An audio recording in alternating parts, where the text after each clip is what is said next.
This is internationally best-selling indie author Michael Brent Collings inviting you to join me at bestsellerlife.com/DCR to unlock my tips, tricks, and hacks for a successful writing career. So go to bestsellerlife.com/DCR and kickstart your writing adventure today.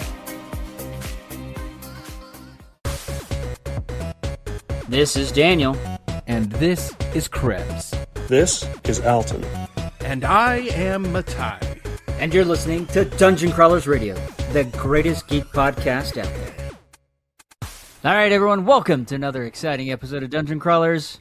If you haven't been around, well, neither have we. To be fair, neither have we. It has been a while since we recorded any episodes. There's been a lot of craziness going on, with summer, with lives. We're just going to be honest. We haven't been around either, but we're back. We're back to talk about a convention that at least has a very warm, fuzzy place in my heart.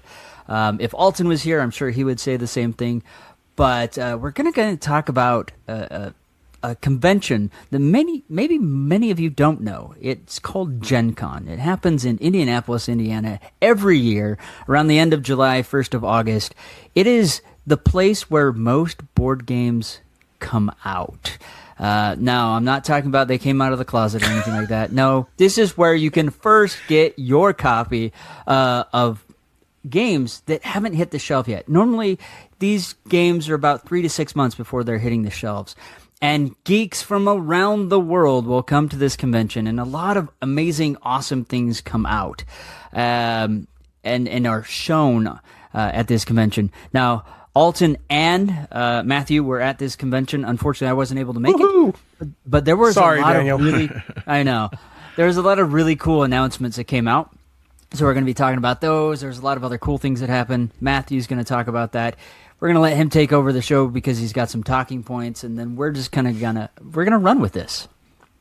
So it was just about a year ago on one of our episodes where we were talking to you, the listeners, about should we go to Gen Con next year?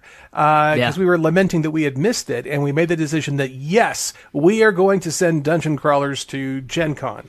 And we succeeded. Not all of us were able to make it, but some of us were, and it is a way to go from Utah. And Indiana is definitely a different place than Utah.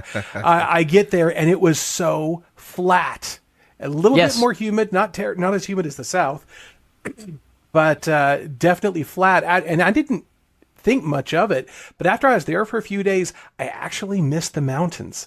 Do you know that? Yeah. Oh, interesting. You ever get that feeling? It's just like you just get used to these huge sentinels in the background there, and you're just used to always having the mountains, being able to look at them and know what direction you're facing. And they're saying, oh, that's over, the hotel is to the west of where you're at right now. And I'm like, all right, where's the mountains?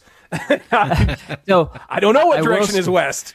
Yes, I will say that is the one thing when I go back east, especially like Indianapolis, when they're like, hey, yeah, it's just east of here. And I'm like, now, which direction did the sun come up this morning?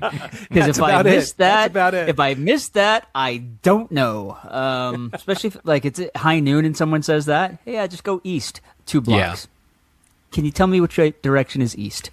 Because here we have, the bigger mountains to the east, the smaller mountains to the west.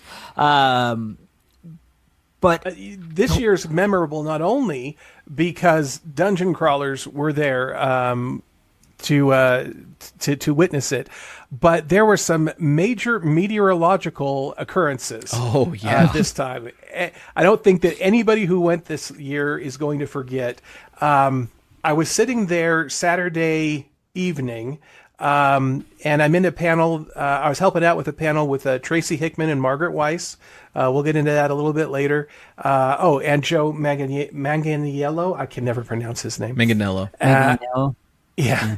And we had just finished up that panel when everybody's phone starts going off, sirens and everything. And there's a tornado warning. And then some of the staff comes through and says, all right, you either need to get to an inner room or to the basement.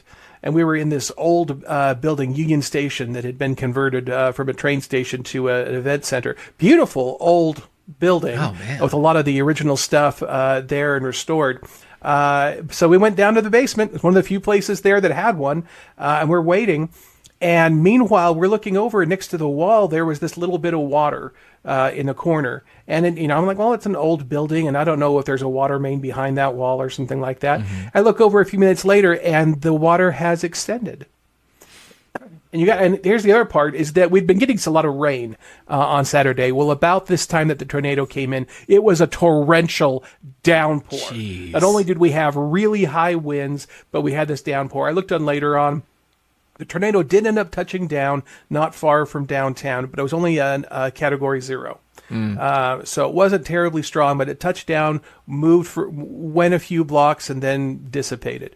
But the winds were enough, apparently, to cause enough damage that there were a lot of buildings that experienced flooding. I know of about 5 buildings there downtown that had been damaged. So there was a Union Station that started something broke, and rainwater started making its way down into the basement where we were, very, very slowly. I mean, it was just like a shambling zombie could outrun this puddle as it was going. It was pretty slow, but it was noticeable. But the sad thing, what's that, Daniel? I was just going to say, this story is interesting for a couple reasons. One, you're in a panel with Tracy Hickman and Margaret Weiss, which are famous for writing D&D adventures and stories in Dragonlance. And then they're sent to the dungeon of the train station while a tornado is happening outside, and then it starts to flood. This sounds like the beginning of an adventure. This is how adventures begin. This is true. And while we were down there, we met the Donut Dungeon Master. Check him out on YouTube. I had no idea who he was before this, I'm ashamed to say. But just a nice guy, wears a crown with a bunch of deer antlers on it. It runs a lot of Dungeons & Dragons stuff and provides reviews of the best donuts in the city at the same time. So he's a multitasker and a really great guy. Love to talk with him. You're just proving my point. Right? We have a Dungeon Masters in the dungeon. So anyway, the really sad thing was that one of the buildings that got damaged was our hotel. Oh. We had this room on the top floor of the hotel directly across the street from the Indiana Convention Center. So it was perfectly positioned. You can walk straight across the Skyway to Gencon. Did that every day. It was fantastic. Everything was within walking distance. But we're on the top floor. Fantastic view. Great room. And then I go up there, and there's this puddle on the floor. And it wasn't there before.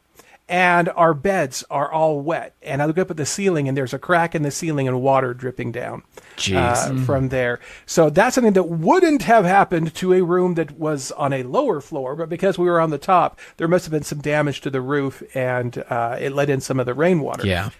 So now Alton and I were really concerned because all the hotels are full up. It's Gencon. But we reported it to the hotel, and they said they sent somebody up to fix it.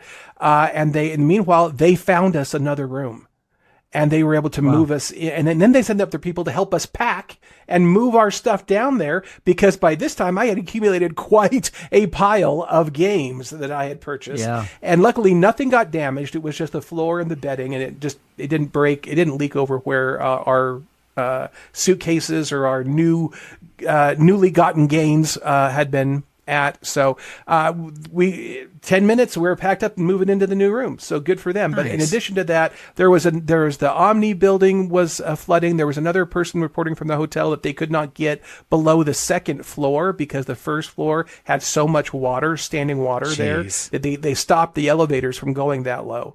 And Alton was in a building where it was a 3-story building, and the stuff was flooding into the lobby. It was coming down the support beams. So something had leaked on the roof and had gotten into the superstructure and between the walls and was flowing down between the walls to the lobby.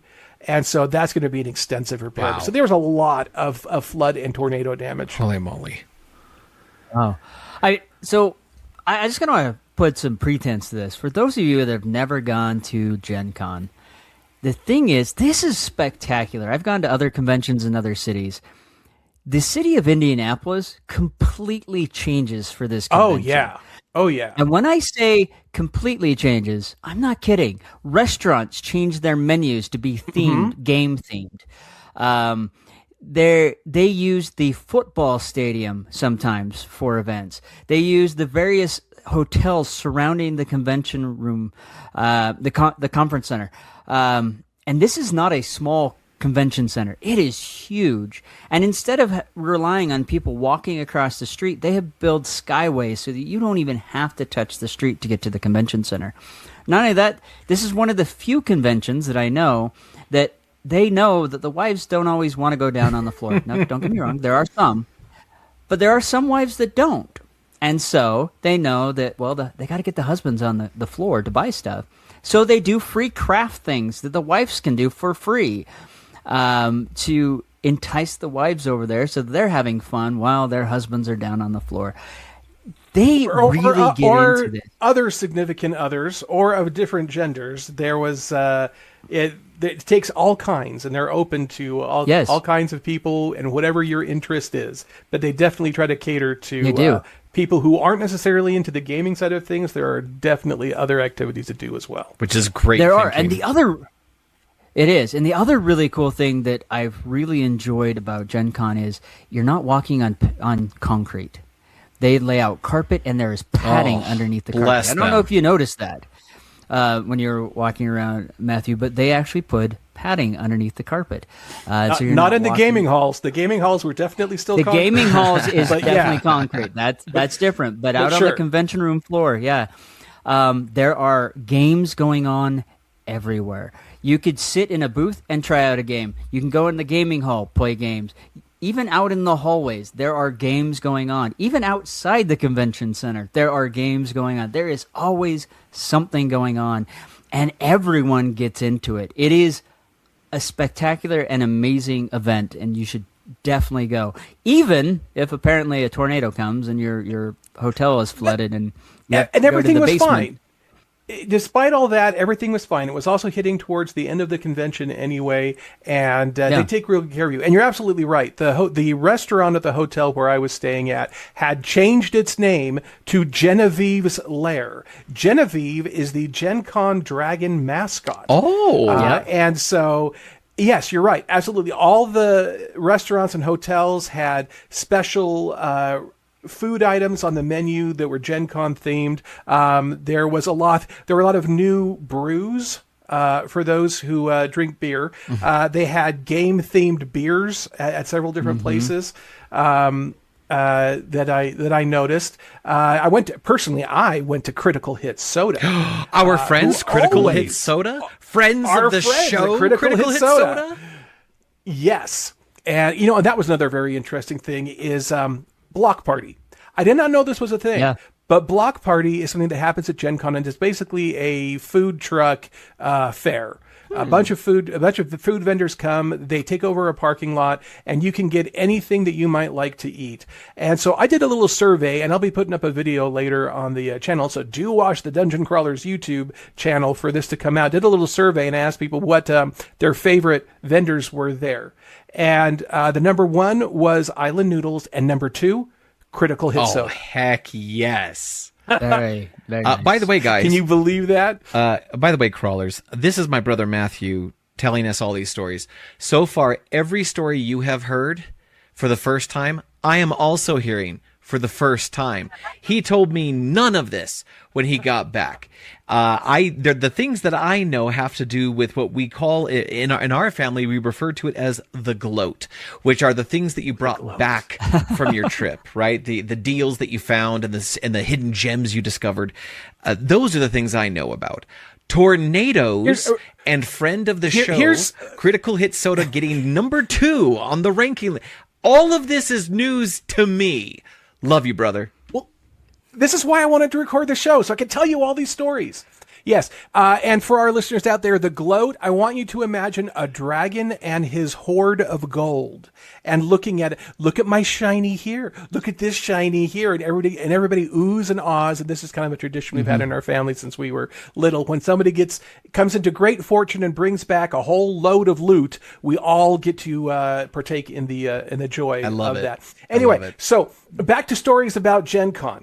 You were talking about all the events and things that are happening there. Lucas Oil Stadium is right next to it. Yes, they filled that place up. There was Magic the Gathering tournaments, Pokemon tournaments, Pathfinder, Daggerheart, every flavor of D&D you could think of. And they were running games or running tournaments. It was huge. But in the basement of Lucas Oil Stadium was something special.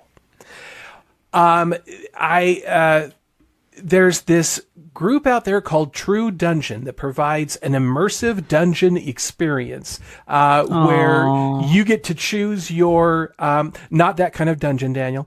No, he knows. I know True Dungeon. I have all my coins. I'm teasing. That I could have brought. Yeah. And so this was my first time. And Alton strongly recommended that I do this, and he was right. I was so glad I did. You get to choose one of the D&D archetypal classes, and then you're given these chips and tokens to build out your character, and you can trade tokens with other players to kit out your character. And then you go through these rooms, and they can be like puzzles, kind of like an escape room, or they can be combat against a monster. Combat is done on a shuffleboard type table. You have a puck that you put your weapon into. It's held on with a magnet. You slide it across the table, and wherever it stops is the area of the creature that you hit, or unless you missed. But there's physical things, there's mental things, there's dexterity tests you have to do in real life. So you're never in any danger or anything, but you have to actually do a skill check in real life, and it affects how things go in the game. And the production quality of this thing is excellent. They've got actors there as NPCs. They've got a fantastic set there, and the light show effects, the computer screens, the projectors, all top notch. I am so glad that I did this, and I will definitely be doing True Dungeon again. Yes. I had all of my tokens ready to go with me. So the thing about this is it's immersive. You know, normally when you're playing something like D&D, you're at a table. You have a mat. You might have some props, some figurines, some stuff like this. They build out this dungeon. It's like an escape room, but D&D version. You know, as Matthew said, you got your tokens. You're using those. The year I went, there was this swamp bog thing, and there were things that we had to kind of jump onto and move around like Frogger to avoid things coming at us. We had this giant monster we had to defeat, which we lost. It killed us.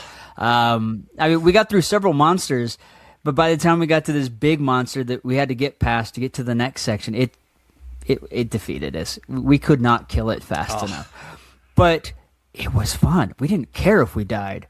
We had so much fun getting to that point. I think I did it twice, that adventure. I always try to hit it, every year, and I always bring back my tokens, because you can bring back every token you've ever had. Yeah. It's actually leveling up. You got your loot from your previous adventures, you can bring into future adventures. There's an experience table, so you actually do increase your character over time. The one that I was in was a beginner's adventure. Only one of the 10 people in my party had done this before. And they were so good to the new people. There's plenty of coaches and trainers to help you know what you need to go through. You're not going to know everything going in, but that's okay. You still have, like you said, Daniel, you still had a good time. And you may win, you may lose. We didn't kill one of the monsters, but we did kill the big bad at the end. And that was, so we still had a great time. And now that it was done, we know more and we'll be more prepared the next time. Kind of like a character going through a dungeon for the first time, Yeah, it's lots of fun and it's worth going. So that is just one of the amazing things that you can find at Gen Con. But not only that, this year there was a lot of amazing announcements that came out. Oh yeah. And I'm sure there's a lot more other fun stuff that you want to throw out as you can continue to gloat to our listeners and to Krebs and I, since apparently neither of us heard any of this stuff. So there was a lot of games that were debuting or being announced at Gencon this year. And one of the ones that had gotten the most hype was Dungeon Crawler Carl. They were demoing and showing off the Dungeon Crawler Carl role-playing game. They had books there on display. They were actually running games and teaching people, getting their characters set up. And there's also a Dungeon Crawler Carl Unstoppable, which is a board game. There's a board game out there called Unstoppable by Renegade Games. They now have made one that's themed for the Dungeon Crawler Carl IP. And it was recently on Kickstarter, and they funded immediately, of course. So that was the big, huge thing. Matt Dinneman was there signing autographs, and he was on several panels. Jeff Hayes, who is the narrator for the audiobooks, does 100 different voices and is amazingly funny and apparently pretty good at karaoke from what I've seen on the YouTubes. But it was so much fun. I actually wandered by Matt's table where he just had this huge line of people that giving him sign things. And some of the things he signed were books. Some of the things he signed were body parts. We won't talk about that. But one of the cool things, after all the panels, everybody loves Jeff Hayes. He is just so funny, and they love his voices and characterizations. Well, I was there the first night. And the vendor floor, the exhibitor hall, is open only until about 6 p.m. The convention runs pretty much 24 hours. I think the gaming hall is open until midnight. There are other venues that are open perhaps longer or don't have a closing time. But there's something happening 24 hours a day. But at 6 o'clock, they kick you out of the exhibitor hall so people can rest and restock their shelves or whatever. But as that was approaching at 15 minutes until the announcement comes over the PA to let us know that the floor is going to close soon. Guess who it is? It's Jeff Hayes, and he does it as the voice of Cascadia from the Dungeon Crawler Carl books. I thought it would be so Donut for those of you or who aren't something. familiar, he switched off. He did quite a few, but Cascadia was very appropriate in this case. Josh, you were talking about you've read the books as well. Tell our listeners who Cascadia is. Actually, I've only been through the first 2 books. It shows up. It's okay. Yeah. So you correct me if I'm wrong, but Cascadia is the AI, isn't it? No. Cascadia. No. It's the host. I don't remember. You're gonna have to explain it. Yeah, one of the mud skippers. If we can use. Oh, that I think that's a slur. Yeah. All right. Well, they can come and beam me up to their spaceships. I don't care. Anyway, so one of the fish people, right? She's the announcer over the dungeon that tells people, welcome to the dungeon. There's this thing's going on. That's what this floor is about. And now get out there and kill. You know, really, really enthusiastic. And her life gets, Carl just loves ruining her life and everything she has to expect from the floors. He's the adventurer that the DM hates because the DM puts all this work into a campaign and then some guy goes and breaks it. That's Carl. So anyway, he did it in the voice of Cascadia, letting people know that there's only 15 minutes until the floor collapses, meaning that we needed to get out of the exhibitor hall. And every 5 minutes he'd give another announcement. He'd get more and more frantic and more insane. The floor is about to collapse in 5 minutes. Why are you still here? Do you want to get smashed? Get out! Leave! They'd come back tomorrow and kill. You know, it was so funny. It was entertaining just to listen to him take over the PA and do that. I'm so happy for Matt Dinneman. Like, to have his book series just explode is fantastic. Such that Gencon has themed messages going out. I mean, like that's how you know as an author in the nerd space you've made it. Well, and this is what makes Gencon amazing, because they do stuff like this. You know, they want it fun. They want you to be immersed. It's not just like some random announcer. They want to make it something you'll remember. And now how many people are going to go home and remember them being kicked out of the convention room floor by this character, instead of just having some random guy saying, the convention room floor is closing in 5 minutes. You know, which we've heard that at several other conventions before. That was unique. That was exciting. And now all of them are going to go, wow, that's the same voice from the audiobook. Or I really like that. That's a character from the audiobook. I may have to go check that out. guess who's going to get a huge bump in sales on audiobook, or let alone books, because of what transpired there. And that's the beauty and joy of Gen Con. Absolutely.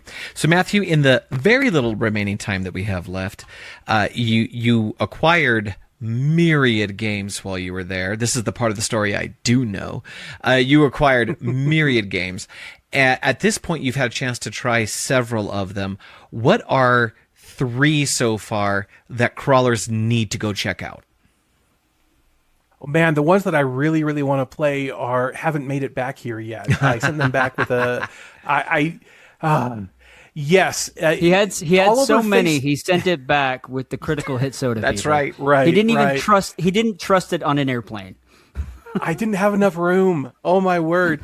So if you have checked out Facebook or Instagram, you'll always, about this time of year, you'll see everybody talking about their Gen Con hauls. And it's this amazing stack, this mountainous size of board games and things that they picked up. And yeah, I was one of them. I'm not even ashamed. Not even ashamed. There is no shame. And if I'd had the money, I would have spent more. I really did have to stop when I realized I had no more room to bring it back home with me. So next year, I'm bringing another suitcase just for the games. Yeah, it was crazy. But anyway, so some of the games I'm really excited about are still on their way back here. But there were a number of games that were really big announcements.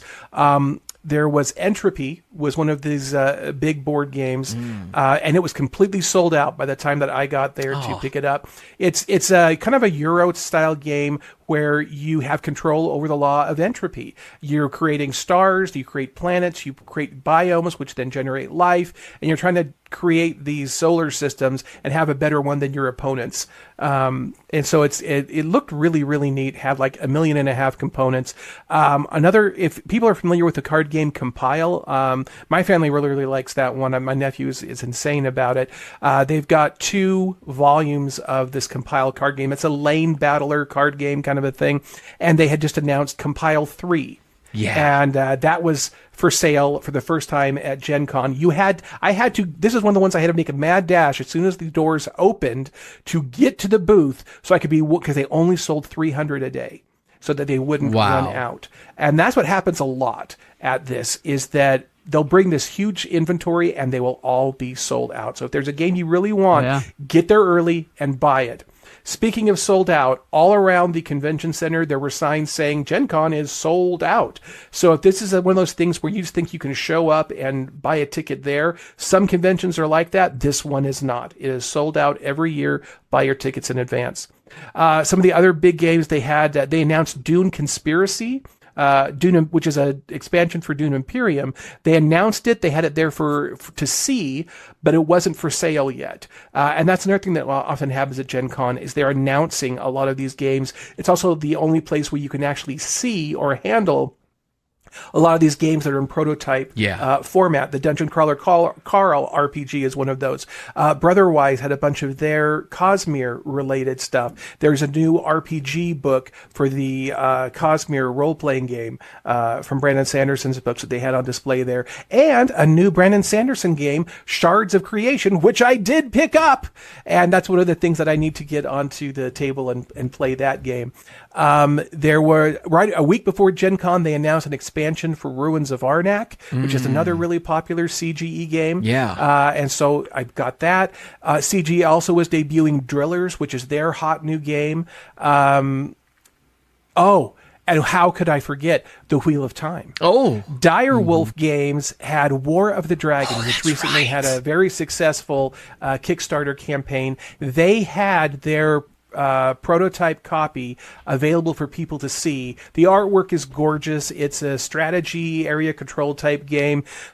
All the characters are there, and beautiful acrylic, fantastic artwork. It was just amazing to see all this. So and there's probably many, many more games that I am forgetting. So I'm going to stop with this one. Jibber Jabble was a card game, a party word game that had been announced for the first time at Gen Con. It's from All Play Games, puts it out. And the Dice Tower had included it in their top 10 games you must see at Gen Con. Well, I got there, and yes, there was a lot of people. I got to talk with the designer of this, actually, and she's a wonderful person, taught me how to play the game, and I picked up a copy, brought it home, and we played it this weekend with everybody. It was great. But while I was there, Tom Vassell from the Dice Tower is at the booth demoing Jibber Jabble. So this guy puts his money where his mouth is. He was teaching the game to people there at the booth, even though he doesn't work for All Play.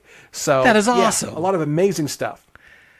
That's fantastic. And actually, you can, crawlers, you can count on the fact that after we have a chance to play test some more of the gloat that Matthew grabbed from Gen Con, we will have a more thorough analysis coming your way. I got a chance to play Jibber Jabble with Matthew. We also played a game called Triangulation, which is another word game, but I find it to be incredibly clever with its pointing system. And there's some other goodies coming this way that I haven't had a chance to put my hands on yet, but when we do, you will hear it from us.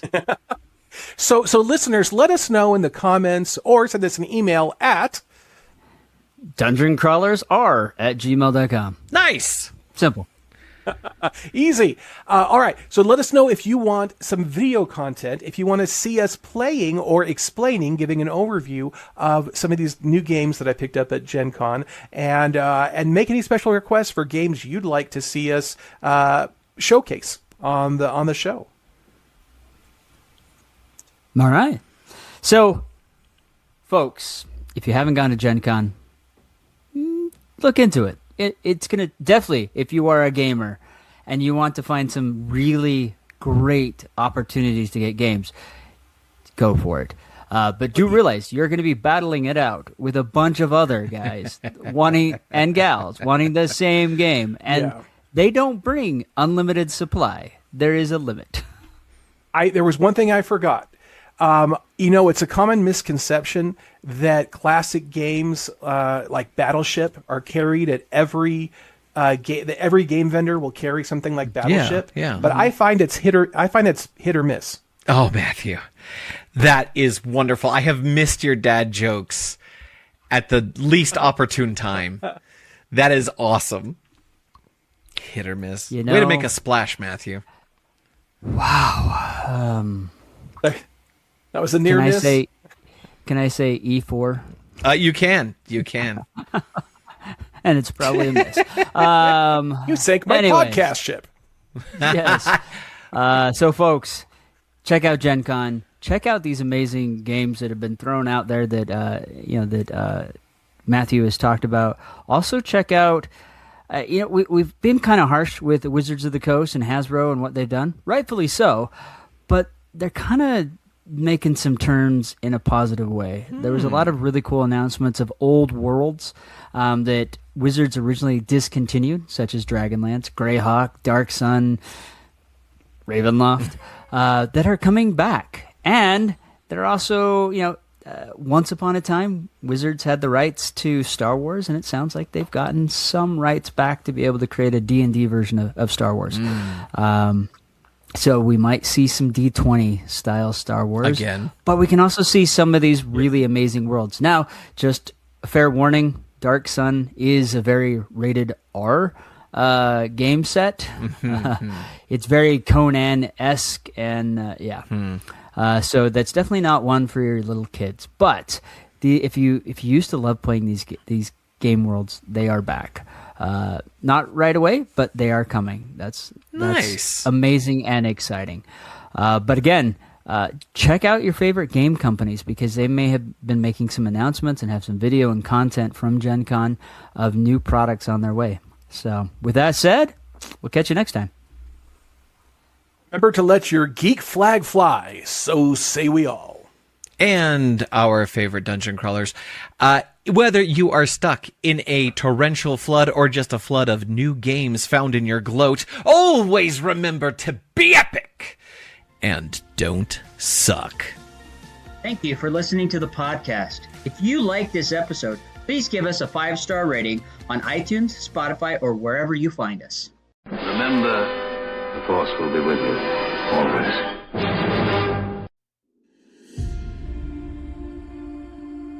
What happens when modern magic, high-tech weaponry, and an unstoppable dragon collide? Find out in the epic audiobook of A Dragon's Fate, brought to life by Daniel and Krebs. This Whitney Award finalist novel will pull you into a pulse-pounding world where a secret cabal battles for power, and a dragon could bring everything to an explosive end. Don't just hear the story. Feel the magic, the danger, and the action. Get ready for a ride you won't forget. Grab your copy of A Dragon's Fate, now available on Audible.